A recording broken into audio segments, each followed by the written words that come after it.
Hello குட்டீஸ், praise Lord. How are you? இந்த shine time ப்ரோக்ராமில் உங்களை எல்லாரையும் சந்திக்கிறதுல எனக்கு ரொம்ப சந்தோஷம். ஓகே குட்டீஸ், எல்லாரும் துதிச்சிங்களா? எப்போவுமே நம்ம ஏசப்பாவை துதித்து கொண்டே இருக்கணும், சரியா? எப்போவுமே நம்ம ப்ரைஸ் பண்ணிகிட்டே இருக்கணும். அவருடைய கிருபையினால தான் நம்ம இந்த உலகத்தில் இருக்கிறோம், இல்லையா? சரி, இன்னைக்கு மார்க் எழுதின சுவிசேஷம் 3ஆம் அதிகாரத்தை தியானிக்கலாமா? அதில் நம்ம ஃபஸ்ட்டு 1லிருந்து 6ஆம் வசனம் வரை நம்ம தியானிக்க போகிறோம். அதில் சூம்பின கையுடைய ஒரு மனுஷனை ஏசப்பா எப்படி சுகப்படுத்துகிறாருன்னு நம்ம பார்க்க போகிறோம். பார்க்கலாமா? மார்க் எழுதின சுவிசேஷம் 3ஆம் அதிகாரம் 1லிருந்து 6 வசனம். மறுபடியும் அவர் ஜெபாலயத்தில் பிரவேசித்தார். அங்கே சூம்பின கையுடைய ஒரு மனுஷன் இருந்தான். அவர் ஓய்வு நாளில் அவனை சொஸ்தமாக்கினால் அவர் பேரில் குற்றம் சாட்டலாம் என்று அவர் மேல் நோக்கமாயிருந்தார்கள். அப்பொழுது அவர் சூம்பின கையுடைய மனுஷனை நோக்கி, எழுந்து நடுவே நில் என்று சொல்லி அவர்களை பார்த்து, ஓய்வு நாட்களில் நன்மை செய்வதோ தீமை செய்வதோ ஜீவனை காப்பதோ அழிப்பதோ எது நியாயம் என்றார். அதற்கு அவர்கள் பேசாமல் இருந்தார்கள். அவர்களுடைய இருதய கடினத்தின் நிமித்தம் அவர் விசனப்பட்டு கோபத்துடனே சுற்றிலும் இருந்தவர்களை பார்த்து, அந்த மனுஷனை நோக்கி, உன் கையை நீட்டு என்றார். அவன் நீட்டினான். அவன் கை மறு கையைப் போல சுஸ்தமாயிற்று.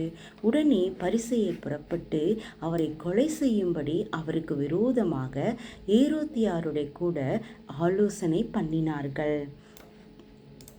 ஆமாம் குட்டீஸ், பார்த்தீங்களா எப்படி பண்ணுறாங்க இல்லையா? ஏசப்பா நன்மை செய்கிறவராகவே இந்த உலகத்தில் சுற்றி தெரிந்தார். சூம்பின கையில் முடியாமல் கஷ்டப்படும் போது அவனிடத்துல கொண்டு வரும்பொழுது ஏசப்பா என்ன பண்ணுறாரு? சுகப்படுத்துகிறாரு. ஆனால் அந்த பரிசேயர்கள் உள்ளத்தில் ஓய்வு நாளில் இவர் எப்படி இதை செய்யலாம் அப்படின்னு அவரை குற்றம் சாட்டலாம், கொலை செய்யும்படியாக அவரை வகை தேடுறாங்க. ஆமாம் குட்டீஸ், நம்மளுக்கு எந்த பிரச்சனையாக இருந்தாலும் நம்மக்கிட்ட ஒரு சின்ன விசுவாசம் இருந்தால் போதும், ஏசப்பா என்ன பண்ணுவார்? நமக்கு அற்புதம் செய்வார். நீங்களும் மற்றவங்களுக்கு என்ன பண்ணோம்? எல்லாருக்கும் உதவி செய்கிறவர்களாக இருக்கணும். நம்மளாம் யார்? ஜீசஸுடைய பிள்ளைங்க, இல்லையா? நம்ம எப்பொழுதுமே சரியான நேரத்தில் எல்லாருக்கும் உதவி செய்கிறவர்களாக இருக்கணும். உங்கள் ஃப்ரெண்ட்ஸ் கூட உங்ககிட்ட கேட்பாங்களே, எனக்கு இது இல்லை, இது தரியா, நான் அது அப்புறம் தரேன் அப்புறம்னு கேட்கும் பொழுது உங்ககிட்ட நிறைய பொருள் இருந்தால் நீங்கள் என்ன பண்ணலாம்? தாராளமாக உங்களுக்கு உதவி பண்ணலாம். ஆனால் எல்லாவற்றிலும் ஞானமாய் நீங்கள் இருக்கணும், சரியா? ஏசப்பாவுக்கு உதவிகள் செய்கிறது, நன்மைகள் செய்கிறது, அதிசயங்கள் செய்கிறது லேசான காரியம். ஆனால் அவர் நம்மிடத்தில் எதிர்பார்க்கிறது என்ன? கரெக்ட், கடுகளவு விசுவாசம், சரியா? அப்போது இந்த பரிசேயர்கள் என்ன பண்ணாங்க? இவங்களை எப்படியாச்சும் கொலை செய்யணும், இவங்க எப்படி இதை செய்யலாம் அப்படின்னு அவங்க என்ன பண்ணாங்க? வகை தீட்டினாங்க. அப்புறம் நெக்ஸ்ட் நம்ம அடுத்த காரியத்தை குறித்து நம்ம பார்க்கலாம். மார்க் எழுதின சுவிசேஷம் 3ஆம் அதிகாரம் 7லிருந்து 12 வசனம் வரல பார்க்கலாமா? அதில் என்ன காரியம் சொல்லப்படுகிறதுன்னு. இயேசு தம்முடைய சீஷர்களோடே அவ்விடம் விட்டு கடலோரத்துக்கு போனார். கலிலேயாவிலும் யூதேயாவிலும் எருசலேமிலும் இதுமேயாவிலும் யோர்தானுக்கு அக்கறையிலும் இருந்து திரளான ஜனங்கள் வந்து அவருக்கு பின் சென்றார்கள். அல்லாமலும் தீரு சீதோன் பட்டணங்களின் திசைகளிலும் இருந்து திரளான ஜனங்கள் அவர் செய்த அற்புதங்களை குறித்து கேள்விப்பட்டு அவரிடத்தில் வந்தார்கள். அவர் அநேகரை சொஸ்தமாக்கினார். நோய்கள் எல்லாரும் அதை அறிந்து அவரை தொட வேண்டும் என்று அவரிடத்தில் நெருங்கி வந்தார்கள். ஜனங்கள் திரளாயிருந்தபடியால் அவர்கள் தம்மை நெருங்காதபடிக்கு தமக்காக ஒரு படவை ஆயத்தம் பண்ண வேண்டும் என்று தம்முடைய சீஷர்களுக்கு சொன்னார். அசுத்த ஆவிகளும் அவரை கண்டபோது அவர் முன்பாக விழுந்து, நீ தேவனுடைய குமாரன் என்று சத்தமிட்டன. தம்மை பிரசித்தம் பண்ணாதபடி அவைகளுக்கு கண்டிப்பாய் கட்டளையிட்டார். ஆமாம் குட்டீஸ், ஏசப்பா என்ன பண்ணார், மக்கள் எல்லாரும் எல்லா திசைகளிருந்தும் கலீலியா, யூதேயா, எருசலேம், அப்புறம் ஏதோம் பட்டணத்துல எல்லாம் என்ன பண்ணாங்க, இயேசுவை பின்தொடர்ந்தாங்க. அப்போது பின்தொடரும் போது ஏசப்பா என்ன பண்ணார், நோய்களை குணமாக்கினார், பிசாசுகளை ஓட வச்சார். ஆமாம், நம்ம ஏசப்பா மேலே நம்பிக்கை வைக்கும் பொழுது அவர் நம்ம என்ன பண்ணுவார், நம்மளை தேடி வந்து நம்மளுடைய ஜெபத்துக்கு பதில் தருவார். நீங்கள் துதிக்கிற மூலம் பைபிள் வாசிக்கிறது மூலம் ஏசப்பாவை நீங்கள் என்ன பண்ணலாம், இறுக பிடிச்சிக்கலாம். சரியா? ஓகே, அடுத்தது ஏசப்பா எப்படி சீஷர்களை தேர்ந்தெடுக்கிறாருன்றதை நம்ம பார்க்க போகிறோம். மார்க் எழுதின சுவிசேஷம் 1ஆம் அதிகாரம் 13-19 வாசிக்கலாமா? பின்பு அவர் ஒரு மலையின் மேல் ஏறி தமக்கு சித்தமானவர்களை தம்மிடத்தில் வரவழைத்தார். அவர்கள் அவரிடத்திற்கு வந்தார்கள். அப்பொழுது அவர் 12 பேரை தெரிந்து கொண்டு அவர்கள் தம்மோடு கூட இருக்கவும் பிரசங்கம் பண்ணும்படியாக தாம் அவர்களை அனுப்பவும் வியாதிகளை குணமாக்கி பிசாசுகளை துரத்தும்படி அவர்கள் அதிகாரம் உடையவர்களாயிருக்கவும் அவர்களை ஏற்படுத்தினார். அவர்கள் யாரெனில் சீமோனும் இவனுக்கு பேதுரும் என்கிற பெயரிட்டார், செபுதியாவின் குமாரனாகிய யாக்கோபு, யாக்கோபின் சகோதரனாகிய யோவான், இவ்விருவருக்கும் இடி முழக்க மக்கள் என்றும் அர்த்தம் கொள்ளும் போவா நெரேஸ்கேஸ் என்கிற பெயரிட்டார், அந்திரேயா, பிலிப்பு, பர்த்தலேமியு, மத்தேயு, தோமா, அல்பேதேயின் குமாரன் யாக்கோபு, ததேயு, கானானாகிய சீமோன், அவரை காட்டிக் கொடுத்த யூதாஸ் காரியத்து என்பவர்களே. சரியா குட்டீஸ்? யாரெல்லாம் மொத்தம் 12 சீஷர்களை ஏசப்பா என்ன பண்ணார், தேர்ந்தெடுத்தார். அவருடன் இருக்க, அப்புறம் அவர் கூட சேர்ந்து நற்செய்தி சொல்ல, அப்புறம் நோய்களை குணப்படுத்த, பிசாசு கட்டிலிருந்த மக்களை விடுதலைக்க, அப்புறம் இவங்களெல்லாம் யார், சாதாரண மனிதர்கள். ஆனால் மீன் பிடிக்கிறவர்களாக இருந்தாங்க, வரி செலுத்துகிறவர்களாக இருந்தாங்க, ரொம்ப சாதாரணமாக இருந்தாங்க. ஆண்டவர் இவர்களை தன்னுடைய சீஷர்களாக 12 சீஷர்களாக ஏசப்பா என்ன பண்ணார், தேர்ந்தெடுத்து என்ன பண்ணார், தன்னுடனேவே வைத்து கொண்டு அவருடைய இருக்கவும் ஜெபிக்கவும் நற்செய்திகளை மக்களுக்கு எடுத்து சொல்லவும் அவங்களும் பரிசுத்த ஆவியினால் நிரம்பி என்ன பண்ணாங்க, எல்லாரையும் குணப்படுத்தினாங்க, பிசாசுகளை துரத்துனாங்க. உங்களாலேயும் என்னாலேயும் முடியுமா? கண்டிப்பாக முடியும். ஏசப்பா அந்த அதிகாரத்தை இந்த பூமியில் நமக்கும் உங்களுக்கும் கொடுத்துருக்கிறாரு. இயேசுவின் நாமத்தினால நம்ம என்ன பண்ண முடியும், பிசாசுகளை துரத்த முடியும், நோய்களை குணமாக்க முடியும். ஆனால் நீங்கள் ஏசப்பாவுக்கு கீழ்ப்படுகிற பிள்ளைகளாக இருக்கணும், நீங்கள் ஏசப்பாவுக்கு உண்மையாக இருக்கணும். அது மாத்திரம் இல்லாமல் அவர் கூடவே நீங்கள் எப்பொழுதும் நடக்கிறவர்களாக இருக்கணும். அவருடைய வசனத்துக்கு நீங்கள் கீழ்ப்படுகிறவர்களாக இருந்தீங்கன்னா இதெல்லாம் உங்களால் முடியும். இயேசுவின் நாமத்தினால பிசாசுகளை துரத்த முடியும், இயேசுவின் நாமத்தினால நோய்களை குணமாக்க முடியும், உங்களால் நற்செய்தி எல்லாருக்கும் சொல்ல முடியும். நீங்களும் நானும் என்ன பண்ண, அவருக்கு ஏற்ற பிரியமான சீஷிகளாக நம்மளால் மாற முடியும். சரியா குட்டீஸ்? நீங்கள் என்ன பண்ண, ஸ்கூலுக்கு போகும்பொழுதும் வரும்பொழுதும் அவரை எப்பொழுதும் ப்ரைஸ் பண்ணணும். உங்கள் ஃப்ரெண்ட்ஸ் கிட்ட நீங்கள் என்ன பண்ணணும், அவரை பற்றி சொல்லணும், அவங்களுக்காக ஜெபிக்கணும். இதெல்லாம் ஏசப்பா என்ன பண்ணுறாரு, விரும்புகிறாரு. அதே தானே தாவீது கூட என்ன பண்ணார், சிறிய மேய்ப்பனாக இருந்தார். ஆனால் அவர் என்ன பண்ணார், ஏசப்பா தேர்ந்தெடுத்தார். சாமுவேல் சின்ன வயசில் ஏசப்பா பேசினார் இல்லையா? உங்களை கொண்டும் பல காரியங்களை, பல திட்டங்களை ஏசப்பா வைத்திருக்கிறாரு. இந்த பூமியில் உங்களை கொண்டு அநேக காரியங்களை செய்ய அவர் பெரிய திட்டம் வச்சிருக்கிறாரு. அதுக்கு நீங்கள் என்ன பண்ணணும், அவருக்கு கீழ்ப்படியணும், உங்களை ஒப்பு கொடுக்கணும். ஏசப்பா சாமுவேலை பயன்படுத்தினீங்களே, தாவீதை பயன்படுத்தினீங்களே, என்னையும் பயன்படுத்துங்க ஏசப்பா, உங்களுக்கு சித்தமானதை செய்ய என்னையும் பயன்படுத்துங்க, என்ன ஒப்பு கொடுக்குறேன்னு நீங்கள் என்ன பண்ணணும், ஏசப்பா கிட்ட சொல்லணும். சரியா? ஓகே, அடுத்த காரியத்தை குறித்து நம்ம பார்க்கலாம். மார்க் 3ஆம் அதிகாரம் 20-30 ஏசப்பா பரிசேயர்கள் ஏசப்பாவை எப்படி குற்றம் சாட்டுறாங்கன்றத நம்ம தியானிக்க போகிறோம். சரியா? பின்பு வீட்டுக்கு போனார்கள். அங்கே அவர்கள் சாப்பிடுகிறதற்கும் சமயம் இல்லாதபடிக்கு அநேக ஜனங்கள் மறுபடியும் கூடி வந்தார்கள். அவருடைய இனத்தார் இதை கேட்டபொழுது அவர் மதி மயங்கிருக்கிறார் என்று சொல்லி என்ன பண்ணாங்க, மதி மயங்கிருக்கிறார் என்று சொல்லி அவரை பிடித்து கொள்ளும்படி வந்தார்கள்.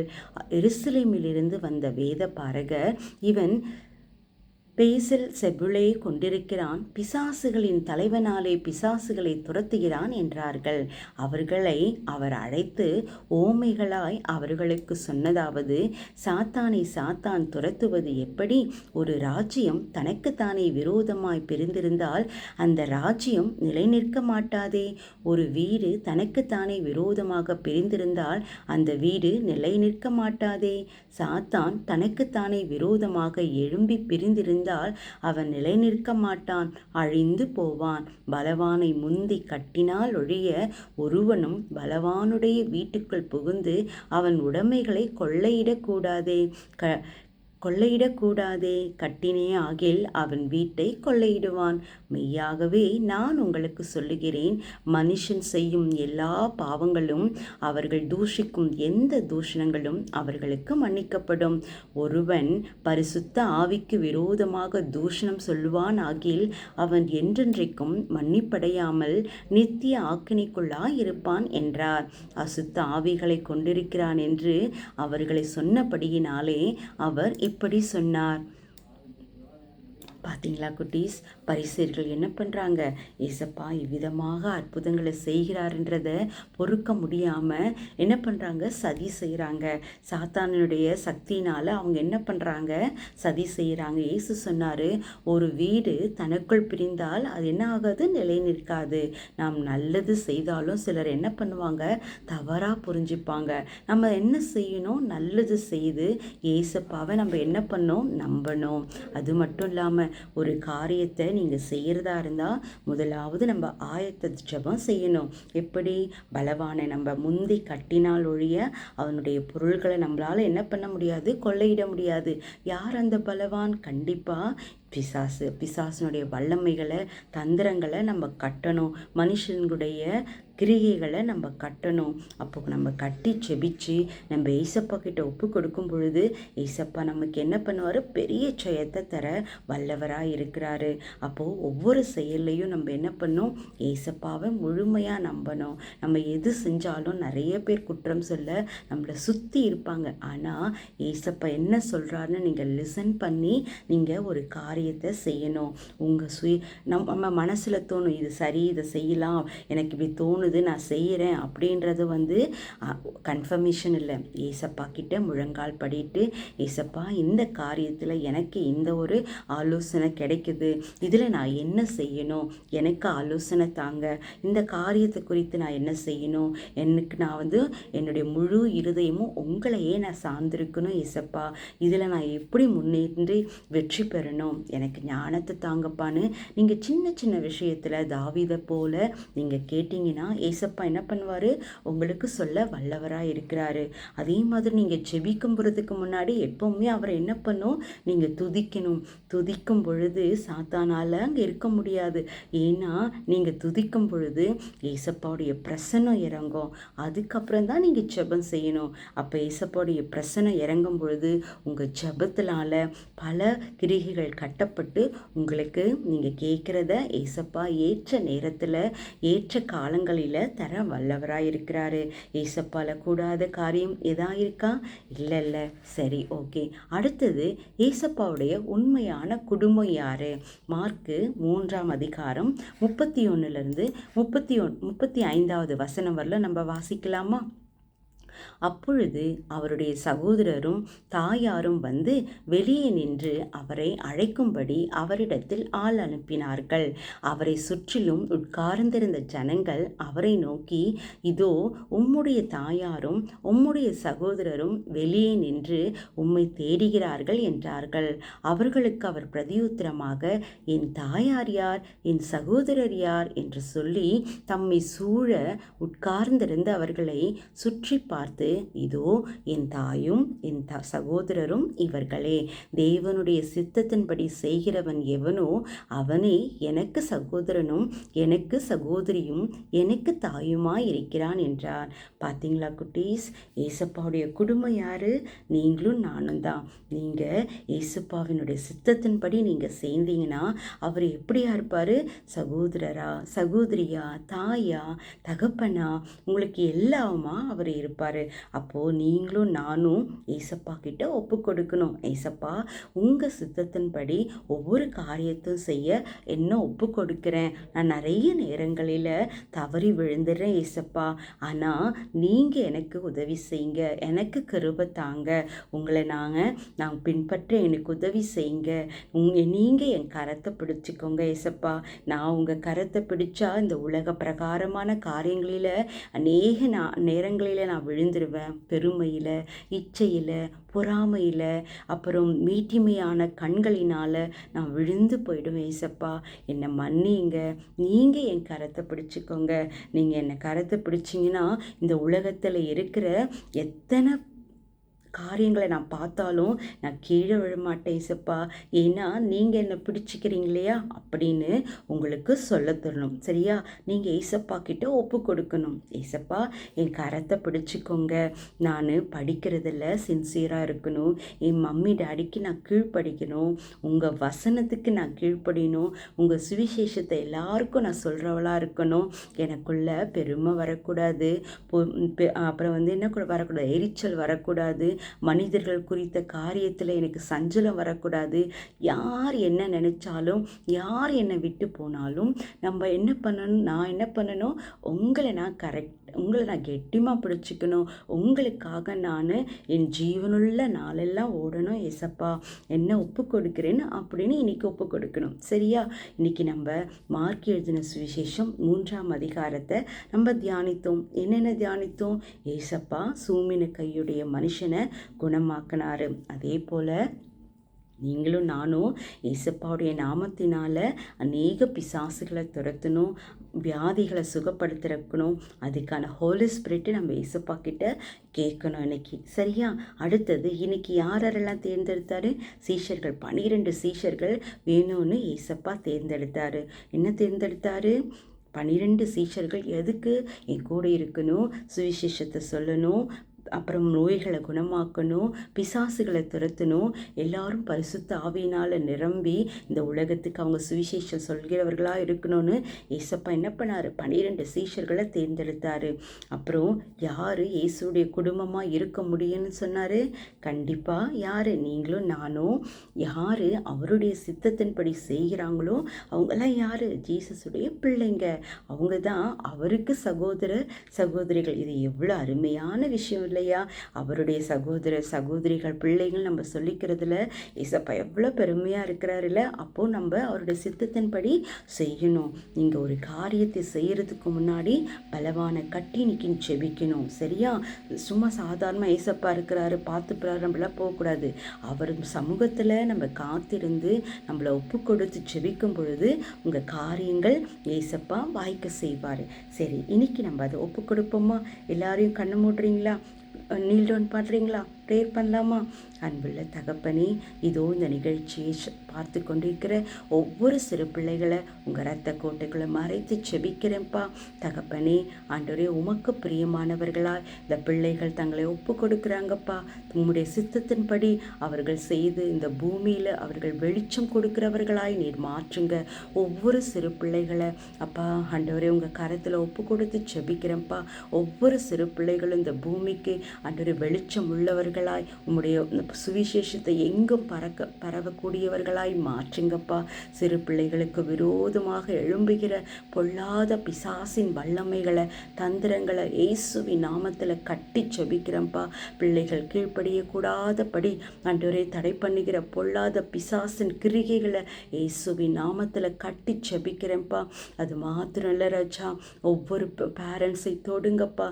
தன் பிள்ளை இப்படியா இருக்கிறது, தவறான வழியில் போய் கொண்டிருக்கிறான்னு அங்கலாய்த்து கொண்டிருக்கிற ஒவ்வொரு பேரண்ட்ஸை தொடுங்கப்பா. அவர்கள் மத்தியில் அப்பா நீங்கள் உலாவுங்க தகப்பனே. அங்கலாய்ப்பை மாற்றி அப்பா பெற்றோர்கள் பிள்ளைகள் வளர்க்கறதுல ஒரு ஞானத்தை கொடுங்க தகப்பனே. உமக்கென்று அர்ப்பணித்த ஒவ்வொரு பிள்ளைகளை நீங்கள் தொட்டு ஆசிர்வதிங்கப்பா. ஒரு தாவீதை போல, ஒரு சாமுவேலை போல இந்த உலகத்தில் அவர்கள் எங்கும் சுவிசேஷத்தை சொல்லுகிறவர்களாய், தீர்க்க தரிசனம் சொல்லுகிறவர்களாய் மாற்றுங்கப்பா.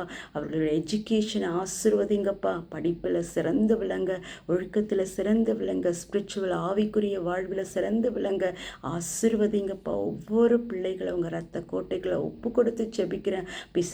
பிசாசினால் அவர்கள் வஞ்சிக்கப்பட்டு போகாத படிக்கு உங்கள் ரத்த கோட்டைக்குள்ளே இதை பார்த்து கொண்டிருக்கிற ஒவ்வொரு பேரண்ட்ஸையும் பிள்ளைகளையும் ஒப்பு கொடுத்து ஜெபிக்கிறேன். பாதுகாத்து கொள்ளுங்க. அவங்க ஸ்கூல் போகிலும் வரிகளையும் பாதுகாத்து கொள்ளுங்க. நல்ல ஞானத்தை கொடுங்க ஏசப்பா. பலப்படுத்துங்க. ஜெபத்தை கேட்டவரை ஸ்தோத்திரம். இயேசுவின் நாமத்தில் ஜெபிக்கிறோம் நல்ல பிதாவே, ஆமென். ஓகே குட்டீஸ், பிரைஸ் தி லார்ட். நீங்கள் தினமும் என்ன பண்ணணும்? இயேசுப்பாவுடைய சித்தத்தின்படி நீங்கள் வாழணும், செய்யணும். சரியா? Praise the Lord. God bless you.